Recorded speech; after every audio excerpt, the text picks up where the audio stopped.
If sin A equal to 3 by 4, calculate cos A and tan A. இப்போ sin A கொடுத்துருக்காங்க. So இப்போ ஒரு right angle triangle வரைஞ்சிடலாம்.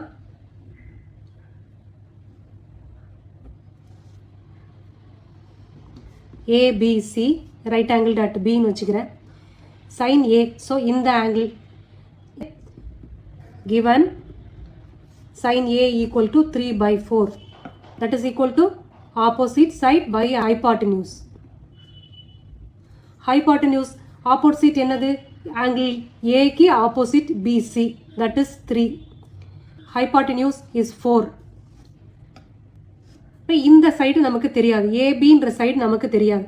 நமக்கு calculate பண்ண வேண்டியது cos A. cos A அப்படின்னா AB by AC தான், அதாவது adjacent side by hypotenuse. நமக்கு இப்போ adjacent side என்னன்னு தெரியாது, ஸோ அது இப்போ கால்குலேட் பண்ணணும். cos A equal to AB by AC, that is adjacent side by hypotenuse. So நமக்கு இப்போ adjacent side தேவை, AB தேவை. இப்போ பித்தாகரஸ் தியரம் போகிறோம்.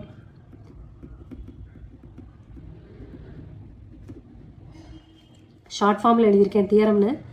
AB equal to square root of AC square minus BC square. AC squared is 4 square, BC squared is 3 square. So 16 minus 9. அப்போது 7 வருது.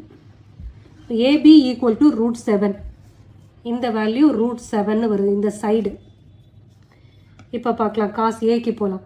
cos A ஓட value என்னது? AB by AC. AB is root 7, AC is 4. So cos A இப்போ calculate பண்ணிட்டோம்.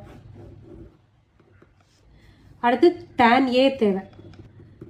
tan A calculate பண்ணலாம். tan A equal to BC by AB.